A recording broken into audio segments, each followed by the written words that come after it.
As always, this episode of the Talking Wolves podcast is brought to you by Green King Sport, where football is more than a game. We're now entering the business end of the Premier League season, and as always, you can catch every single televised Wolves game at the Green King Sport venues with over 900 across the UK. You do not need to miss a single minute of the action. Don't forget to download the Green King Sport app for exclusive competitions and discounts whenever there is a game on. So drop a text in your group chat, get your mates down to a Green King Sport venue, and enjoy all of the football before the end of the season.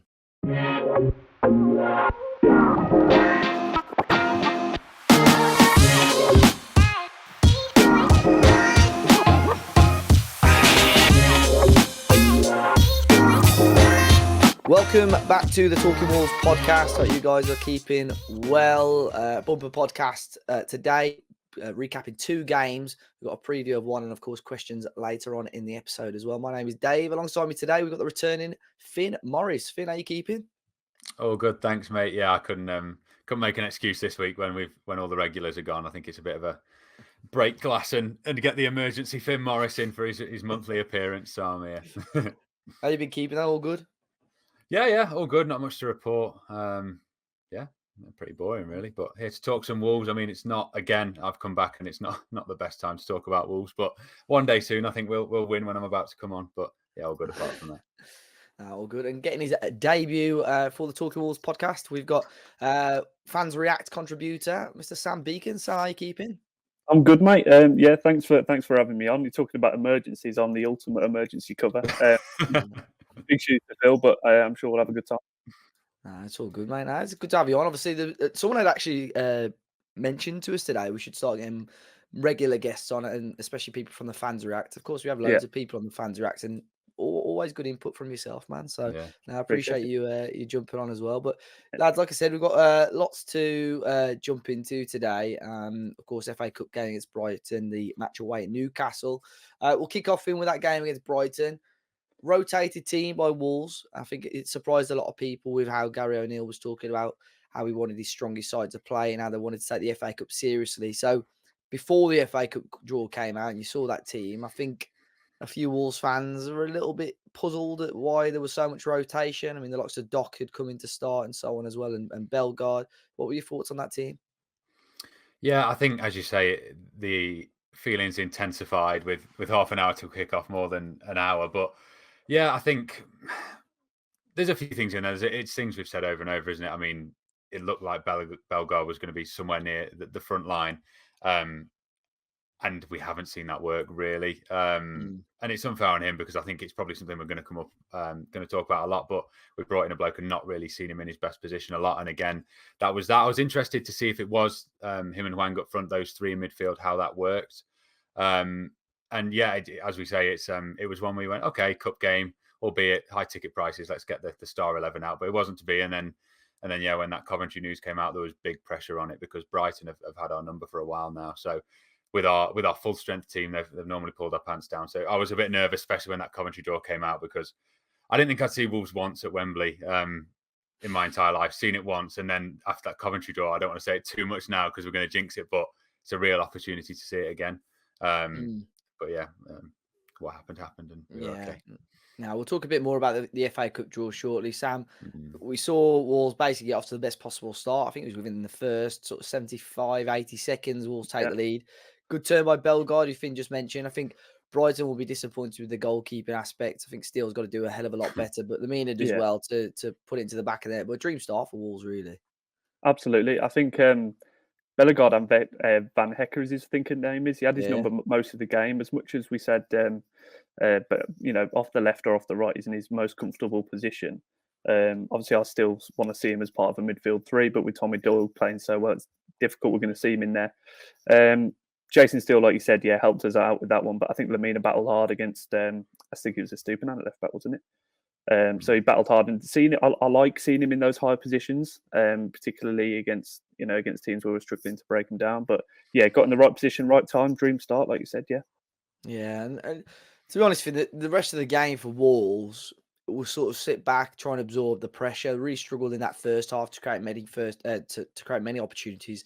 Really, really disappointed with Hwang's contribution, Finn. But ultimately, I think he didn't look fit, did he? I think he had a knock. Saw there was a clip of him as he was about to take the kick off for the second half, holding his hamstring straight away. And he probably only lasted another sort of 10 to 15 minutes after that. And ultimately now, Gary O'Neill said he's out for up to 6 weeks again. So is it the unfortunate case, Wolves giving these players these long-term contracts and another injury for Hwang? But, ultimately, whether he was going to hit his form again after the Asia Cup or not, it's an attacking player out injured again. He's going to be a huge loss regardless, isn't he? Yeah, he is. I think that Hwang string name, the nickname it's fast becoming reality. I think there was always that meme as well that went around, wasn't it, where he'd play poorly, then play really well, then do his hamstring, then come back, play poorly, and it hasn't necessarily been that this season. But yeah, I think I didn't clock it at the time, but when you see back that footage at halftime, I think even what was the game before where he looked out? Sheffield United, wasn't it? When he came off injured before, didn't he? He was injured in the warm-up. That was it. Yeah, I went down in the warm-up with Sheffield United. Yeah, when everyone had put him in their FPL sides, including me, and didn't look right. And it's not a player that you'd think, oh, he's not going for that ball because he doesn't want to. And then because people are going, oh, he wasn't trying in that game. And then you see the footage after the game that 2 hours after the game, he's still signing shirts. And seems like a lovely guy. And he's really fought for the shirt this season. So to see it how he was, there's obviously something else wrong. And we saw the hamstring go early in that second half. And it's Soslow. We knew, I think as the January transfer window shut, we were saying, well, there's good players there. If we brought in someone else, who would start? Because you've got Neto, Cunha, Hwang. And with what's happened, of course, when we take that risk, it wasn't going to pay off Soslow. But yeah, it did seem like a weird one to risk him when he's literally stretching his hamstring on that halftime. Surely that's a halftime sub. Yeah, it was a frustrating first half though for Hwang. I felt in terms of his contribution towards the team. I think it's difficult because he was asked to play almost as a lone striker, wasn't he, last week? And he's more of a player. I know George sort of bleats on about this in terms of he's a player off the shoulder. You want players like you couldn't use or Neto to be playing the ball in behind for him to run onto. And we didn't have that. Bellegarde tried to contribute with him, but Hwang really, in terms of his hold-up play, it was almost, non-existent really. But for the majority of the game, Sam, Wolves did have to sit back. And although, Brighton on paper would have had a lot of the ball and sort of attack Wolves, I didn't feel like we were ever really in trouble of conceding goals. I felt we restricted them to very few clear-cut chances throughout the game. Absolutely. Jose Sarr, from memory, barely had to make a save. To be honest, he had to come collected a couple of crosses from aimless, hopeless balls from Brighton. But that's what happens when teams get desperate against low blocks. I think we've seen it multiple times when we've played lower opposition. We've really struggled to, break them down and find entries and find pathways into the box that are, blocked out by 5 defenders who are excellently drilled. I must give that, to Wolves. I think brilliantly drilled in defending our box. There's not many teams better than us at it in the world. I don't think stats-wise. I think Matt mentioned it a couple of weeks ago, which is terrific. But in saying that, we could have been more expansive. But I appreciate how we're kind of Brighton's suffocating press and possession can kind of limit that. Yeah, it was probably. Oh, sorry, Dave. It was probably how both teams sort of train most of the week, isn't it? We're such a we're going to come on to another game, but normally we look quite solid in that defensive unit, sort of in that position, and yet Brighton are known to be so good on the ball, aren't they? And I guess we were slightly better at our special move than they were. But yeah, it felt like a proper training session for both teams. I think they're definitely prepared for that.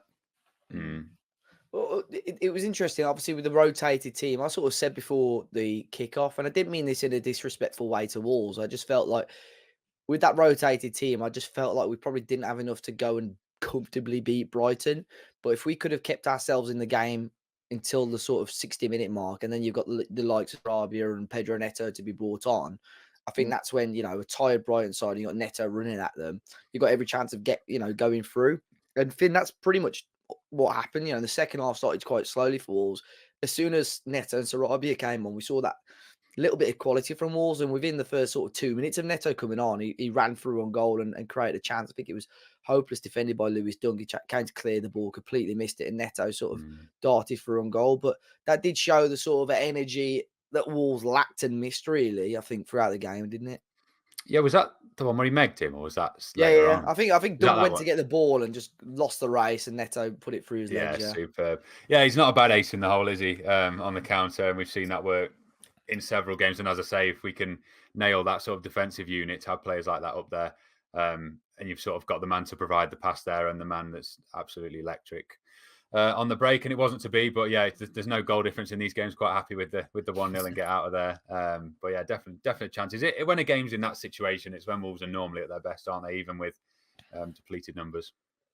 Yeah, and then in terms of, I felt the atmosphere was brilliant. And although I know it was predominantly one chant for the final sort of 15, 20 minutes or so, it's the loudest and the most sort of in sync that felt the South Bank was. And I think, Sam, I don't know where you were sat for the game, and Finn, I don't know what it sounded like from the North Bank as well, but for me, it was brilliant. I took a video and it probably didn't do it enough justice, to be honest. But I felt I just thought you had like your hand over the mic or something. Like, it didn't sound as loud as it was in the. No, I know. I think I didn't record it long enough, really. But there's to be fair, I'll shout him out. There's a guy that is a subscriber to us, and he messages me a lot on Facebook, believe it or not.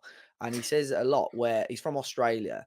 He says he can almost tell when he's watching on TV, he can almost tell when Wolves fans go into games taking it for granted that we're going to win a match. And he gets frustrated that the only way the crowd gets pumped up is when there's bad decisions from the referee. Yeah. And I think I can't remember if it was a Sheffield United game, because the atmosphere was all right for that game, to be fair, considering how bad the match was.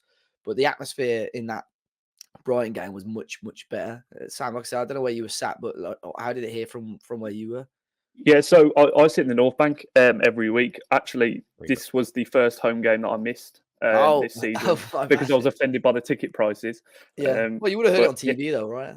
Exactly, and I heard it on TV, and similar to what that fella from Australia said, you could really tell the difference. I think it came through excellently on TV. I think the acoustics must be decent in the stadium, or we were singing extra loud. I'm not sure, but yes, it was massively loud. Those Gary O'Neill chants towards the end, it's all you could hear when even though Brighton had the ball, we weren't doing anything. We were just lumping it long, chasing after it hopelessly. But yeah, you could hear those chants the whole way through. You said it was in sync. I have to admit, through the TV, there was a North Bank, South Bank going half a second delay in between, but it was still. We've never done anything in sync. I always see with Hi Ho Silver Lining, the amount of like different rhythms of drives me mad. Super. It drives me mad. I don't do it just because it annoys me. We'll have to get I always with this sort of old gold pack, I do wonder maybe one match a quarter or something. We get the Punjabi Wolves drum involved just for one. Yeah. Vuvuzelas in. Yeah. I spoke to them. Yeah, I used to be quite close with a few of the guys at Punjab. Well, I still am. But I spoke to them about it because remember in the Championship that season, and there was like the iconic ones like Forest away, and they had the drums, and it was just brilliant. And I said to I said, well, why can't we do it in the Premier League? And he went, when you look like us, do you know how hard it is to get a big package in a football stadium or something like that? And they said the Premier League is having none of it. I was like, well, come on, like so many teams have a drum in the home end. They did it at Bolton as well in the Championship. There's so many. I don't know why the Championship laws are different, but they absolutely love doing it. We love doing it, and then the Premier League, they've just not been allowed to do it. But doesn't surprise me. But brilliant. Yeah, it was brilliant those days. Yeah, those are the days. Obviously a big draw for Wolves as well. And that's probably why the fans were so up for it towards the end as well. It was definitely nerves at Molineux, but sort of that early goal helped anyway. But Sam, Coventry in the next round on paper, and sort of have to emphasise that on paper is the best draw for Wolves. They're the lowest ranked team left in the competition. Yeah. At home as well. It's been put as the early kickoff on the Saturday on ITV here in the UK. Surely Wolves should have enough quality to get through that tie and see us at Wembley again this year. Yeah. Should is the key word there. We saw at Ipswich, we had an electric start at Ipswich against Championship team. Admittedly, they're doing better than Coventry in the league, but we can see how complacency can do us over when it comes to 90-minute mark. So it's one that I want, Wolves players and Wolves fans to take extremely seriously. I think Coventry, they're not as good as they were last season, but they're still no pushover. I think there's a real opportunity there. Atmosphere should be electric. I hope with the prospect of Wembley on the horizon. We just remember how good it was for United years ago. If it's anything like that, then we're on to a winner. I think the lads should be, rejuvenated by that. Yeah, Finn, like Sam said, Coventry still doing okay in the Championship, 9th in the table at the moment. I think they are 5 points outside the playoffs now, drawn 12 games in the league. I think it's the second most in the Championship. So they're a team that obviously frustrate teams. Some good players. Obviously, they had Gyökeres last year, who we were heavily linked with, who obviously moved on, but they've probably not quite replaced him, but still a good team, aren't they? I mean, it's look, West Brom are doing quite well in the Championship, and obviously we got the better of them. You would hope that if Hwang Cunha is probably the more likely out of the two to be fit, possibly, you should think we've got enough quality to get through. Yeah, it does have that slight banana skin feeling, as we've just said. If we go into a game at home expecting to win, you'd almost feel more confident, like getting a Man United in that round at home to generate that atmosphere than in Coventry. But yeah, I mean, Gyökeres, you seen how well he's doing, by the way? I saw, was it for Rich? Really good, was it 40 goal involvements already this season, and all the fans doing his little celebration. Yeah, he's been incredible. Because I thought that was a steep asking price in the summer, but looked like a bargain now. And I saw with the Maidstone highlights, they've got that Ellis Sims from Everton up front, which obviously not at the same level, but young Premier League player coming through. So yeah, no pushovers. I think I watched their game against West Brom as well, and that's the only time I've seen them this season. But yeah, I wouldn't be able to say that I'm an expert at all. You literally just look and you go, okay, mid-table Championship. On paper, we should be okay. But West Brom weren't in the playoffs, were they? Or were they when we played them? And that game could have gone either way, if we're being honest, especially I think they were 6th or 5th, so. Were they in and around? And that first half had me worried. So it's by no means, let's turn up and batter them. Wolves don't seem to do that to the lower teams. So I think it'll still be a nervy one, but I wouldn't be being a Wolves fan without making this hard work. Yeah, so no, penalty in the first 5 or 10 would be nice. Yeah. I do need to sort my ticket out for this game, actually, because I didn't realise it's a week on Saturday, so it'll come around quick. They play tomorrow as well against Rotherham, then got Watford away on Saturday, and then obviously us next week as well. But we'll talk about that a little bit more next week, I'd assume. Obviously, had you right to another player, obviously Ellis Sims as well. They got Football Manager signing. Yeah, they got some good players, but we'll have to wait and see on that one. Unfortunately, lads, we do have to move on to the next game, which was Newcastle away on Saturday. Again, another strange game for me, lads, because I felt obviously Wolves have been on really, really good form, but despite winning, some of the performances have been sort of less than convincing, a little bit underwhelming. I think the Sheffield United game, especially last weekend, was one of those. Sam, obviously we had the news of Hwang being injured. In terms of lineup, it was probably as strong. And other than João Gomez, obviously was with the squad but didn't make it due to fitness. Other than that, it's probably as strong as Gary O'Neill could have gone. But I don't know, mate. It was a really, really poor performance. Probably the poorest that we've played in a while, wasn't it? In a good few months, definitely. Yeah. I think the sole reason for this is one that they look absolutely shot to pieces in this game. I think it was coming. I think we lost 2 in 12 or something good. That's for a side like us that were tipped to go down. That's excellent form, and they've been working their asses off, to be fair. So a performance like this was inevitable, I believe. This team is desperately missing someone up top. Like, you can see how much difference Cunha brings to this team. I think without him, no matter who you play there, Hwang, Bellegarde, even Sarabia in a false 9, they can't, against the monsters at centre back that these teams have, even the worst teams in the league have, really tall kind of centre backs that are powerful and don't give you any time to breathe as soon as the ball's at your feet. So I think without Cunha, someone who can turn defenders and send them for a hot dog as soon as they touch the ball, we're really struggling because there's nothing to aim at. I think it was, like I said, a team that looked shattered against a team that had also played recently, but have more to fight for than us, I think. Yeah, Finn, Newcastle had quite a few players returning from injury as well. They've had a little bit of an injury crisis now. Isaac and Willock and so on. They've had quite a few injuries. Obviously, Wilson's got a long-term injury as well. But fortunately for them, they had these players coming back and, had a much stronger team. But for Wolves, just zero creativity. Just really struggling. I think it was almost a carbon copy of the West Ham game that we had before Christmas. And just in regards to Newcastle, allowed us a little bit more of the ball probably than what we would have wanted. Sat deep when we were in possession, just especially away from home, made it very, very difficult for us. And the similar thing with the West Ham game is that we saw that, and West Ham countered us 3 times and ultimately scored 3 times. And it was a similar sort of situation. I think Newcastle probably had a little bit more control of the game than what West Ham did, but just really, really struggled with that. And the first goal was frustrating, really, in regards to, obviously, on the counter-attack, Newcastle, I would say, got a little bit fortunate because the deflected cross went straight into the path of Isak. But from a Wolves point of view of how easy and how quickly a attack turned into defence, that was a frustrating way to go behind, wasn't it? Yeah, definitely. And just to preface this, this was an away game that I've missed. I'm not normally like this in Sod's Law. Yeah, it's the week we also get battered, and I missed it, so I've only seen the highlights.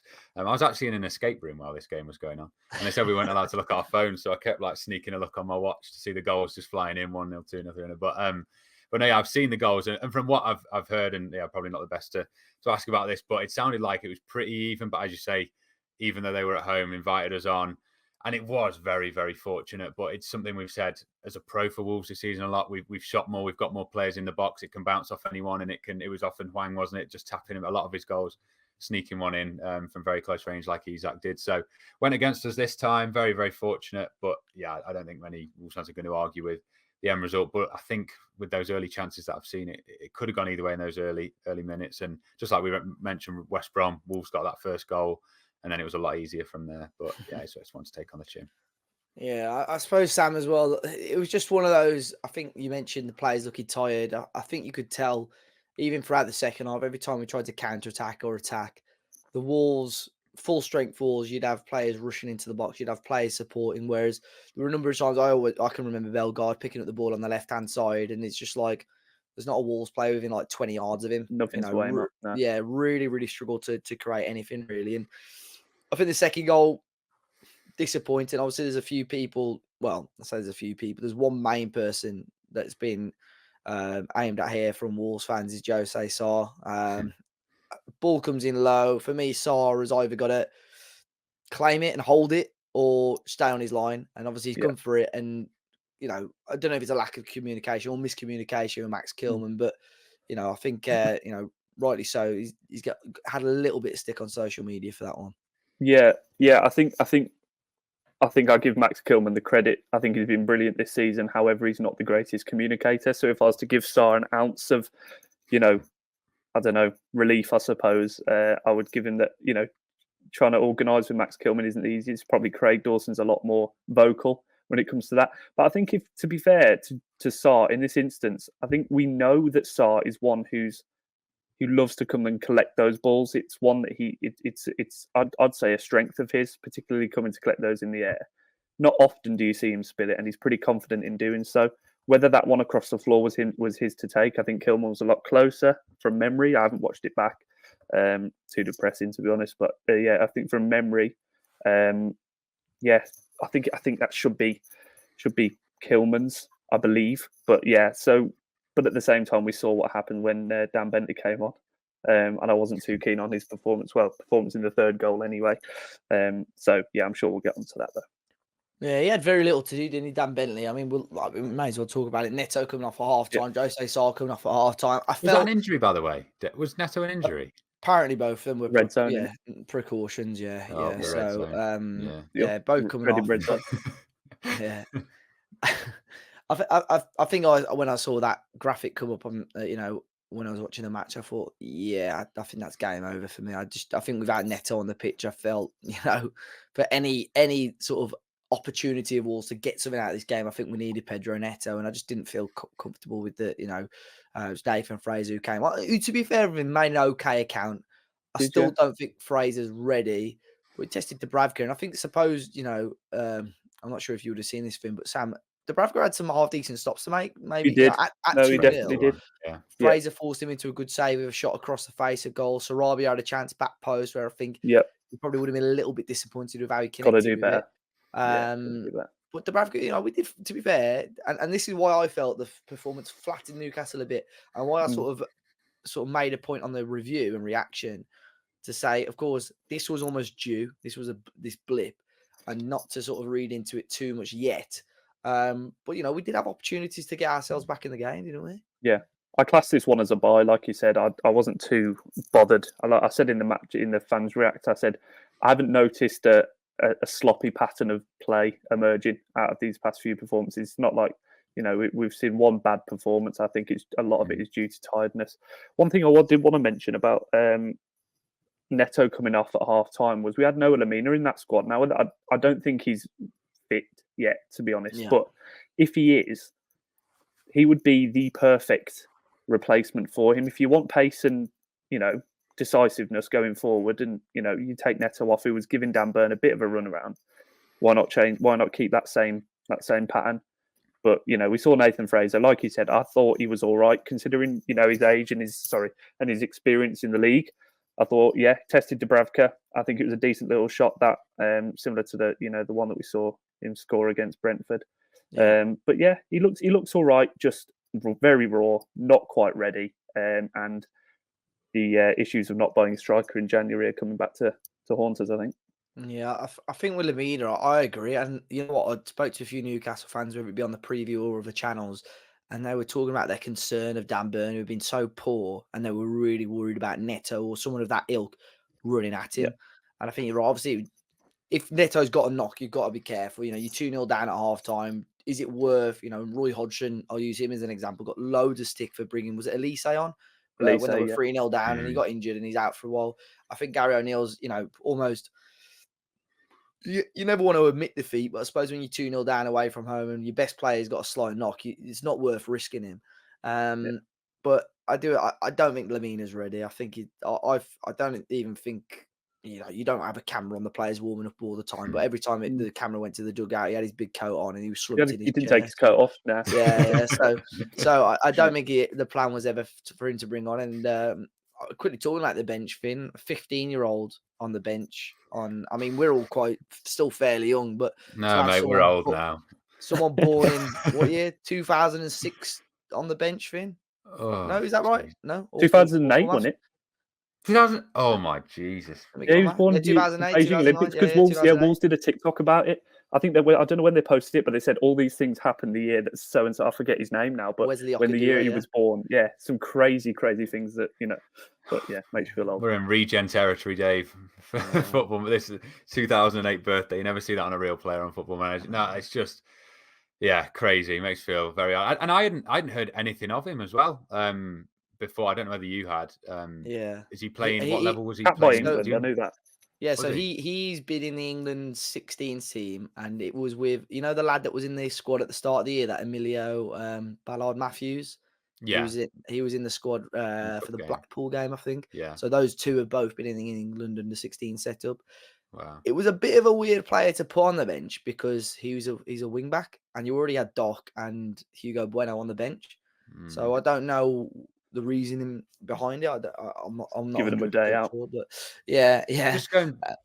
Well, we were talking about Dan Burn, and I know we've probably done it for years and years and years. Do you not think he's been the biggest, not tease or myth, but like every time we go, oh, Adama on Dan Burn, oh, Podence on Dan Burn this weekend, and I don't think we've ever had. Maybe once. Adama did it once. Adama ripped him at Brighton, yeah.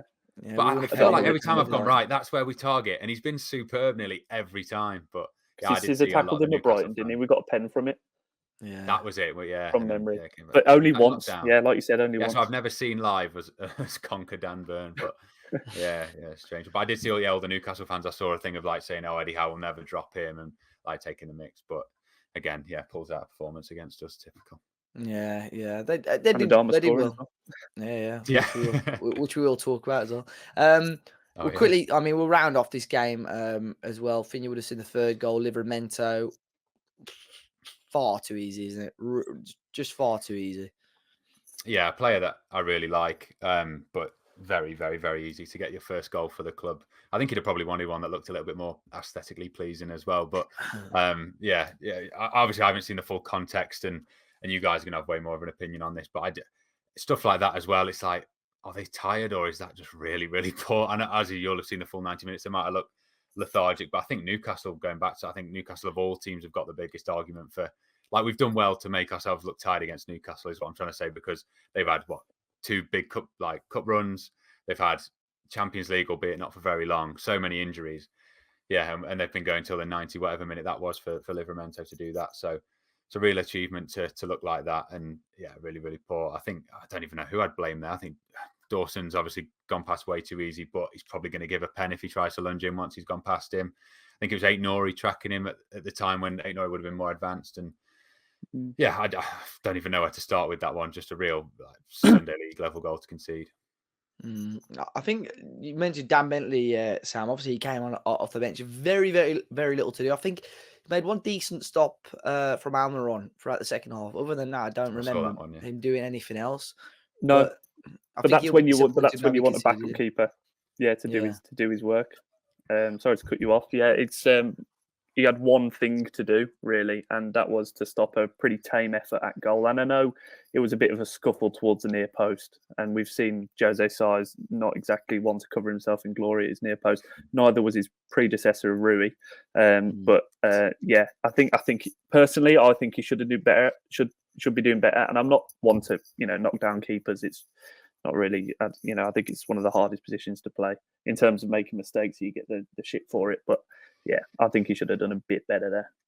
Yeah, and I think ultimately it's obviously one to forget for Wolves. I think it's probably one of the more forgettable games for Wolves. Frustrating because I don't think we deserve to win, but I also don't think we deserve to lose by 3 clear goals. So I think ultimately it was a frustrating afternoon for Wolves. But I made it pretty clear on the review. I did a little piece of BBC coming out this week, just saying let's just not dwell on it. I think there's still a lot for Wolves to look forward to throughout the rest of the season.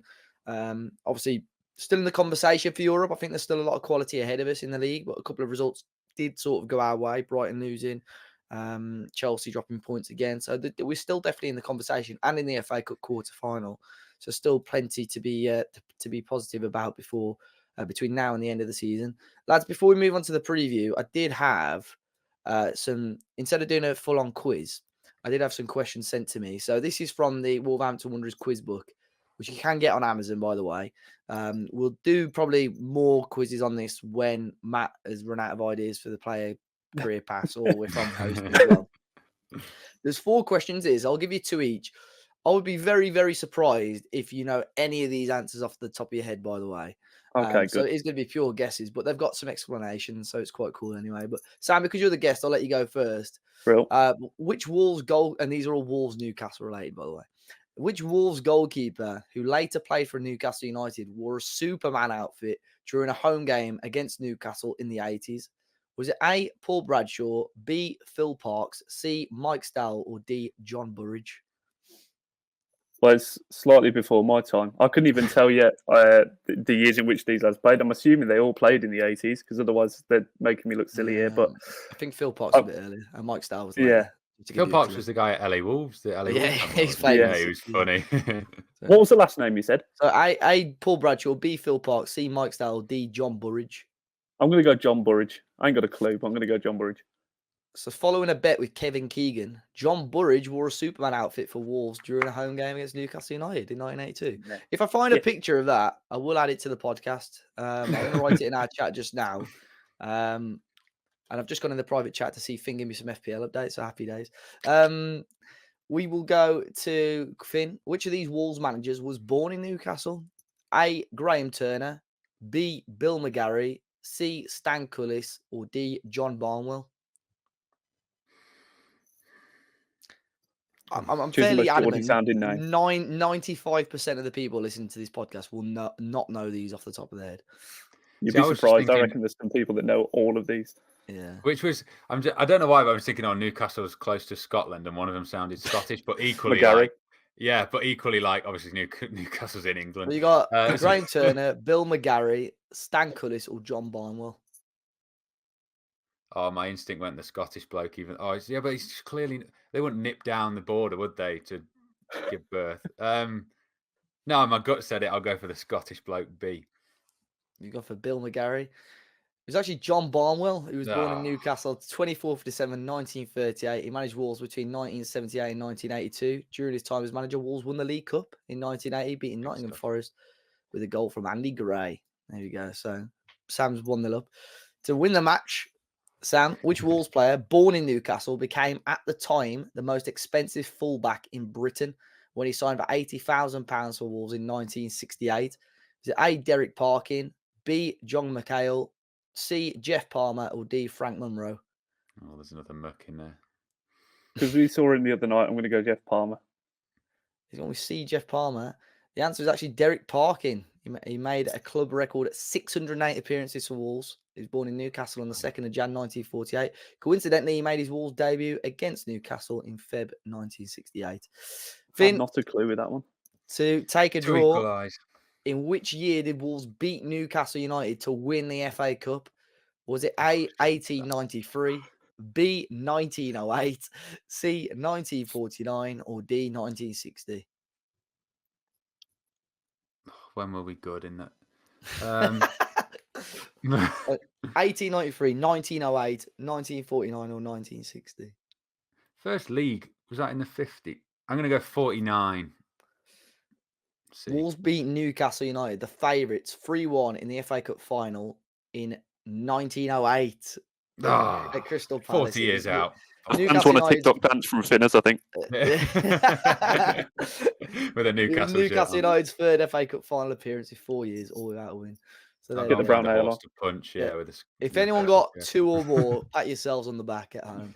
But yeah, I mean, they're very, very tough. But I like the explanations with the answers, to be fair. So, and if anyone was yeah. there at the 1908 game, leave a comment.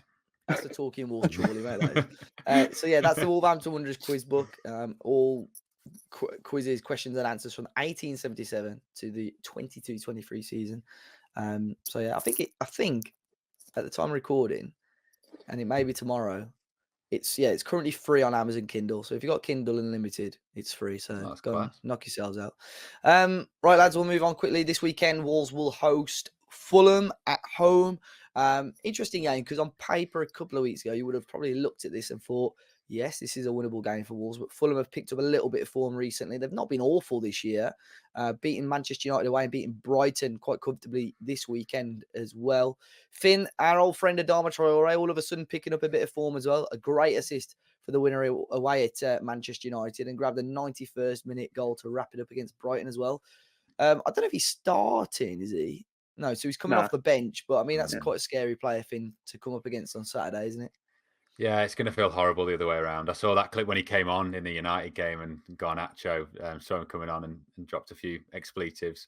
And I'll be doing the same from the stands, I think, if he doesn't start. And I think, is Raul still out for this one? Yeah, I think he's still sadly. Injured. That would really hurt if he scored against us even more. So glad that he's out. Although that Muniz that I'd watched at the start of the season and did not rate at all, he's been superb recently. So that just shows what I know. But yeah, it's going to feel weird, Adama, the other way around. I did think it was a bit of a strange move, and obviously injuries have hampered his season so far. But coming back into form just at the right time, sadly. And yeah, he looked good. His classic Adama with that Man United one. And then I've only seen the goal from the stands, the one that he scored, but it looks similar to that finish against Man City. So yeah, just hitting his groove at the right time. And as you say, it's Fulham. I think we looked a few weeks ago, didn't we, when we were talking about the remaining home games, and on paper we went, wow, there's a lot of wins there. And then that first one, Brentford didn't go to plan, just about scraped past Sheffield United, who at the time of recording are 5-0 down in 45 minutes. So it's not been the best start to that really nice run we had. And yeah, Fulham are looking sharp. So it's not going to be easy, and it's another one, where we need to go in not thinking we're going to get a result. I don't think anyone is now, but can't go in with that mentality. And home games like that have just been so poor in the stands, on the pitch, and yeah, I'm hoping it won't be a repeat of that this weekend. Yeah, they actually picked up a little bit of form. The same goal difference as us and have 3 points behind. So if Wolves do lose, Fulham will leapfrog us in the league table, Sam. They've done a decent job, considering obviously they lost Mitrovic. Probably didn't quite replace him how they would have wanted to. I know the fans were a little bit disappointed, but a lot of speculation at the start of the season about Marco Silva's future as well. So they've done quite well considering. It's going to be a tough game, though. In terms of lineup for Wolves, you'd hope João Gomez is going to be back fit. Cunha and Hwang still not available. Is it going to pretty much be the same lineup for you as the Newcastle game, do you think? Or would you be against? I mean, I spoke about this on the preview, sticking with the 3 in the middle and 2 up top. How we started the game against Brighton. I think maybe Neto and Sarabia as your front 2. Although it's not brilliant because you haven't got sort of dedicated number 9 as such. But I think the Tommy Doyle, João Gomez, Lamina sort of set up worked quite well, didn't it? Yeah, I'd definitely go with the middle 3. I think starting the game with Sarabia and Neto is no bad thing. I think you've got enough height with the centre backs and with Lamina. And you've got great, deliverers of the ball in Tommy Doyle and Sarabia. So you'd hope, there's threats at goal there, as much as it wouldn't be, with an out and out number 9. But then I know I spoke about him not being ready, but you've got Nathan Fraser if you need Nathan Fraser available. But no, I really like the midfield 3. I think with Lemina and Gomez, you get definite, some solidity that's missing without. And Tommy Doyle's bar yesterday, bar the last match. I think he's been excellent this season, and deserving of his starting place in a number of games. So yeah, I'd stick, like you said, I'd stick with the midfield 3, and see how we get on starting from there. But yeah, definitely not ones, like I said about Coventry, to be complacent against. Yeah, definitely. I agree. I think the midfield 3 look good. Tommy Doyle did have a unusual game. I say unusual for his standards because he's been very, very good and very consistent for Wolves. Finn, how would you start this game? I mean, like I said earlier, you'd assume Hwang's out. Well, he is out. You'd assume Cunha's still not going to be back. Out of your options there, who do you drop? I mean, if we went for the midfield 3, you would assume it means dropping Bellegarde, but is there anything else Wolves can do? Like Sam said earlier, I would like to see Bellegarde in a midfield 3 as well at some points, and maybe there's potential. I don't know what it is, and it probably isn't right, but I think when you have Doyle and Sarabia in the same team, it's like sometimes you might only need one of them, because like only one of them can be taking the set pieces. I know it's always good to have creators all over the pitch, but I don't know. Sometimes I think I'd rather, if you're going for that midfield 3, you'd much rather it be a Neto and a Hwang or a Neto and a Cunha than maybe Sarabia up there. I don't know, and that's probably a flawed reasoning, but I feel like one job's being taken up by 2 there maybe, and you haven't got too many that are then going to make those bursting runs into the box. Although we have seen improvements from that recently from Gomez and Lemina. I wouldn't go into that game confident with that 11, but I don't think we have many other options. I'm always going to be biased towards. No, exactly. Yeah. Always going to be biased towards Fraser with that local lad factor and being born, or at least living near a grillet. I mean, you're always going to have a favour from me and probably Dave.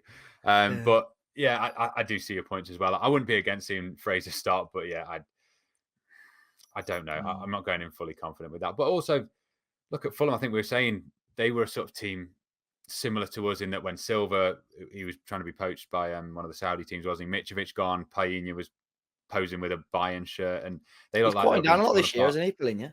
Yeah, but still, they had that sort of vibe of, oh, what a rocky start to the season, and they've defied all. They've sort of replaced Mitrovic by committee, haven't they? Like Raul's chipped him and looked good, and then Muniz, and then I saw they had another bloke up. I forgot who it was now up front, but they managed to get by without him, and yeah, it's impressive. So yeah, not going in confident. I think if you chuck a Hwang and a Cunha in there, I'm feeling a lot more assured. But the whole situation at the moment is not feeling too great, and it's so weird how it can flip like that, isn't it? Because a couple of weeks ago we were saying we're going to beat everyone we face. So. Weird game. I was just looking at referee as well for this weekend is Tony Harrington. I was just having a quick look to see how many games he's refereed of ours. Did one a few weeks ago. I might be wrong with that. Yeah, he's refereed 9 of our games. We've won 4, drawn 3, lost 2. The most recent match we had for him was the FA Cup, the 1-1 draw with Brentford. So he was the one that sent off João Gomes. And then the last time we also had him was, wasn't it? Had a little Norwich in the Premier League. So that was a couple of years ago now. So we had a couple of games with him. Also, I just quickly saw Sonny Singh Gill. He's refereeing the Crystal Palace game this weekend. I think it's the first British South Asian referee. So good to see. Interesting. It's interesting to see how he gets on. VAR is John Brooks. So not the worst set of officials, or at the moment on paper, not the ones that we've had a lot of bad luck with anyway. So we'll have to see how we get on. Obviously, if you're watching on YouTube, let us know in the comment section how you reckon we will do. We'll move on to the questions now, lads. Plenty of questions coming in on the socials following this weekend's game. Danny B has said, Finn, would you rather take an FA Cup final with a 50-50 chance of winning while finishing 12th in the league, or finishing a guaranteed European spot this year? Ooh. What Europe? What Europe? All right, let's say conference, because I think that's the most realistic one. I think I'm taking the 50-50. Do you get Europa League with FA Cup? It needs we need all the British teams to do well, isn't it? Something like that, you know. Yeah, I need Villa to do well. FA Cup, isn't it League Cup? You get Conference League, FA Cup, you get Europa. I think so. Why don't we say it's because it takes out. It's almost like a 50-50 chance of Europa. If you take plus out, Cup. if you Yeah, take it's out the Europa- European Europa qualification League. for your It's FA Cup, Europa League group stages, yeah. Okay, so let's say it's Europa League qualification or 50-50 chance at FA Cup and Europa League qualification. All right, yeah, just in case, yeah. Because then, because I think I'd even take a 50-50 chance of Europa over Europa Conference. Actually, no, we'd probably win Europa Conference. Yeah, I think I'm taking the 50-50. You know, I think you got to have the chance of being in an FA Cup final as well. I think I would also take and that means your finals against who? Like 50-50. To be honest, I'd take the 50-50. But at the same time, providing we don't get Manchester City in the, let's say we beat Coventry for argument's sake, and then we're at Wembley. Provided we don't get City, I'd back us against any team that we get. I agree. So I'd take the 50-50 every time. I know City is City, but ultimately we have also beaten them this season. I know it was a bit of a full strength team though. And a banging form. Yeah, we've May but 30th, by mid-May, you'd hope that everyone's back, surely. Yeah, true enough. If you get to the final, so good question, Danny. I like it. That's a great question. You've got to any chance 50-50 chance for a cup as Wolves. That's all day. Yeah. All day. Let's change the odds next week and see when we say no. Go 60-40 next week. So, Shabba said if we make it to the Europa, if we make it into Europe next season, are we even anywhere near ready for it with all the extra games it entails with our limited squad depth, Sam? I think me and Matt spoke about this a little bit in regards to it definitely needs strengthening. I don't think it's as bad as people think in regards, to players coming back, because you'll have Mascara who's in a much better place, Chiquinho who's in a better place. And then obviously you would have to buy players as well. But are we anywhere near ready squad size at the moment? If you stuck us into Europe tomorrow, absolutely not. But I think with Hobbs as sporting director, hopefully with what we've seen so far, with a decent transfer strategy, they'd have to spend. Otherwise, it's completely pointless pushing to get there in the first place. I think if we were to get Europe, let's hope so. If we were to, I think I'd be very surprised if we didn't see spending. Now I know we've said that in the past, and we've been stung by it. But I would. I'd back them not to mess this opportunity up, especially with Hobbs in charge now. Yeah, no, I agree. I think it's difficult. I think any team, if you haven't been in Europe the previous season and qualify, ultimately you're going to have a squad overhaul in some way or another. You're going to have that better reputation to sign players. Your board should allow you a bit more money to play with as well.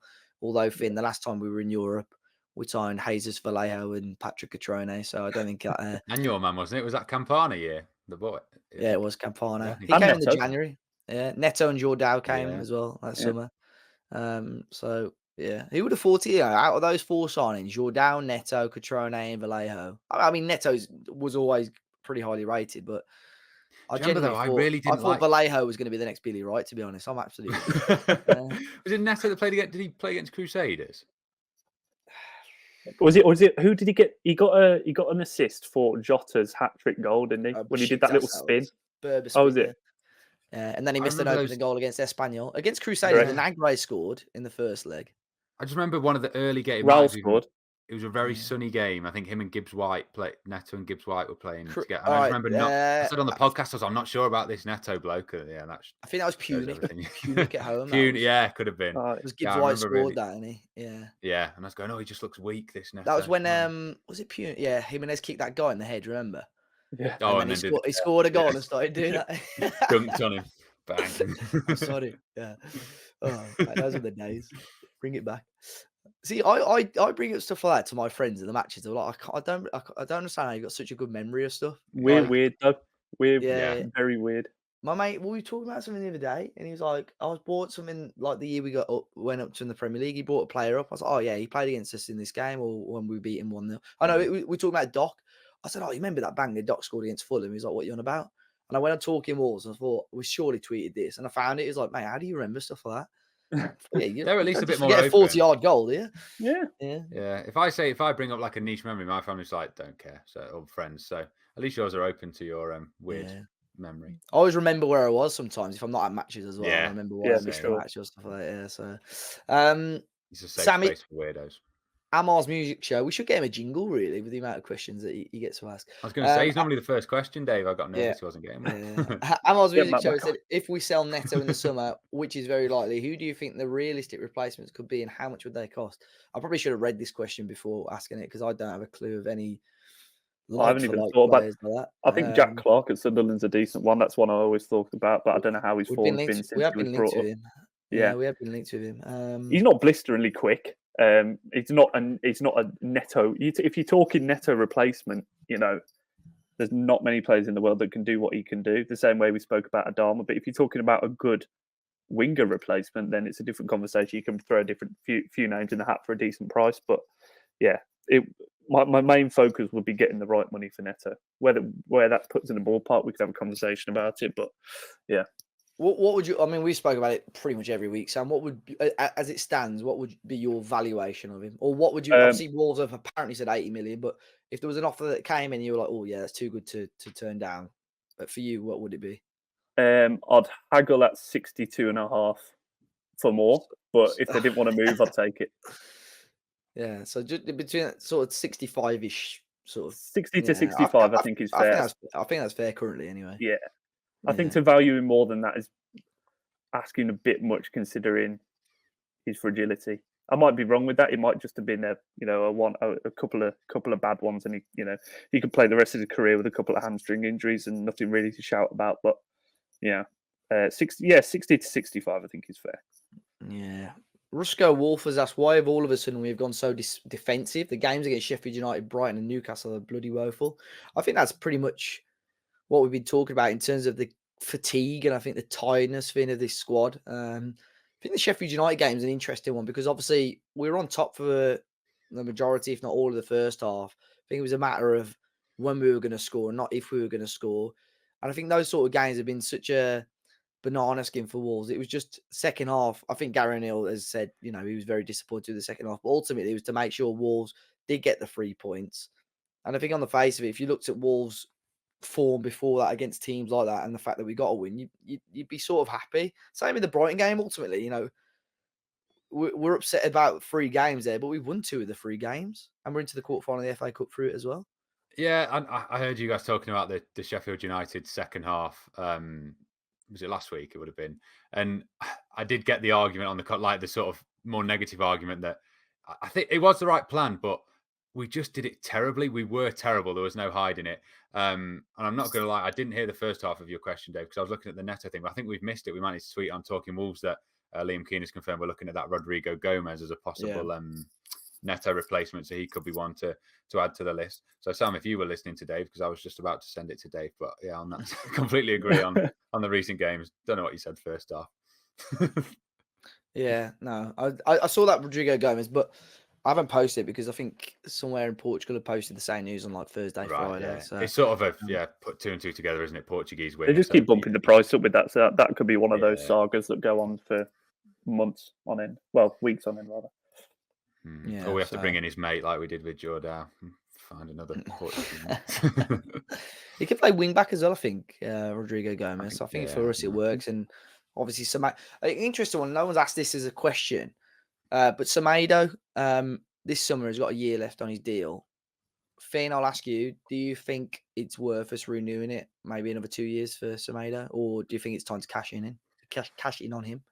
Is he the wrong side of 30? Yeah, I think you'd had discussion. Is he 29, 30? I think. Yeah. 30 on the nose, is he? Nelson Semedo, 30 years older.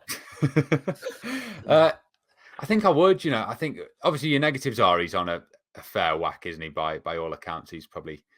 I think Hwang had that clause to be the highest paid player, didn't he? Now I think he's probably up there. Semedo's wages will be up there with that being Barcelona and everything, and at that stage in his career, I think so. You're going to be paying a lot of money. However, for a Premier League standard wing back, you're going to be paying a lot to get them through the door in the first place. So I think I would, yeah. I think he's been brilliant. Probably his best season this season. Although I think we've said that in a lot of seasons. I remember Bruno Lage had him playing really well for a period and then dropped off. And yeah, I guess he's sort of playing for his future at Wolves at the moment, which is strange when he was Barcelona's starting right back for a while. But I think I would, yeah. I think a 2 year helps everyone in this situation, maybe. But I'm I'm open to someone like that if they've seen a guy there. Portuguese would fit in and is a good wing back, can play further forward as well. Similar to, I'm picturing similar to Aït-Nouri, this Rodrigo Gomez that could do a shift up there wing back. I don't know whether he's almost the opposite of a winger that could fill in at wing back. I don't know enough about him, but I think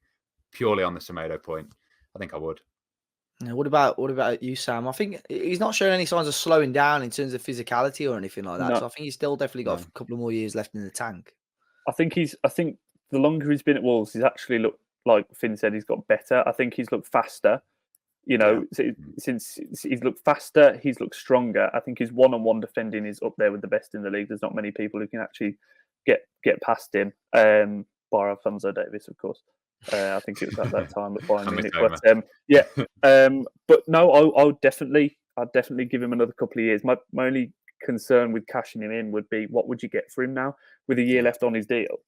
At the age he is, I don't think you're making a huge amount of money. So I think value out of the player, I think definitely keep him on board for another couple of years. I thought you were going to say we're not going to be making a profit then. I was going to wait. Well, make a profit. Probably. No, I was in on the 35 mil. I was like the Semedo money.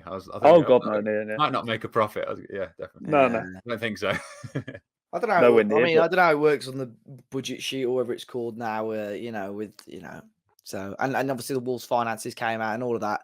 There was a bit of a hoo-ha. I was there like, it's like the thing is, it's over a year old now, nearly the finances, and obviously that's when they have to submit them.